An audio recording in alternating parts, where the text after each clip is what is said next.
भगवान कृष्ण की आंख से भी आंसू निकले। और सज्जनों, भगवान श्री कृष्ण ने धरती को कागज बनाया, आंखों को कलम बनाया और आंसुओं को स्याही बनाया और जीवन में लिख दिया महाराज सुशीला का हाल कि होनी की सो हो अब ना ऐसी हो, भाभी तेरे राज में नित द्वादशी हो। भाभी अब तेरे जीवन में कभी एकादशी नहीं आएगी, हमेशा एकादशी रहेगी।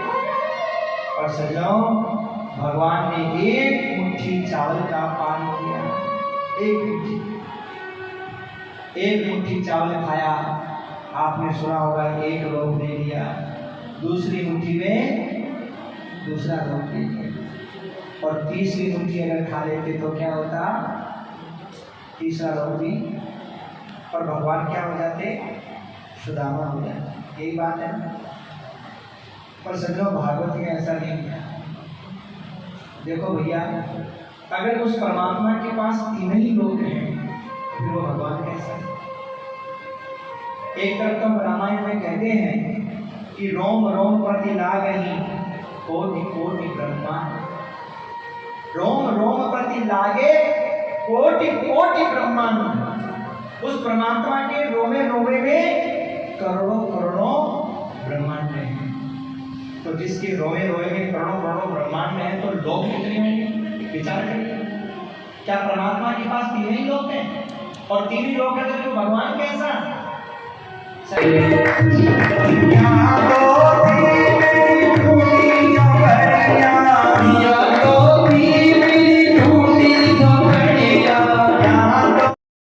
भक्ति कैसा था, मेरे विधाता ही पाएंगे।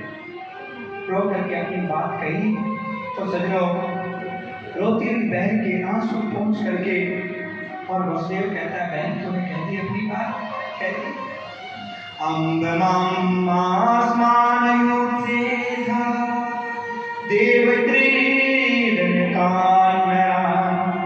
ईश्वर से बसे लोग कुर्ते का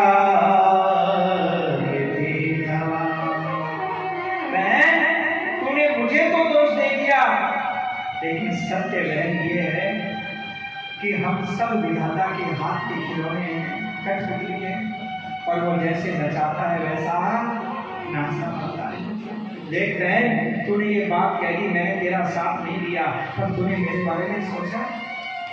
अरे तेरे भाई ने जीवन में कौन सा सुख देखा?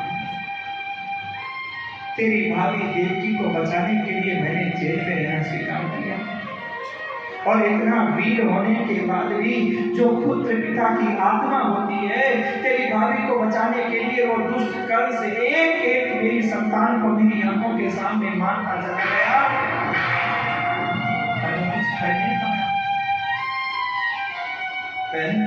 मेरा मिले दोबारा रही जिंदगी तो मिलेंगे दोबारा, मिलन आज तक था तुम्हारा हमारा, मिलन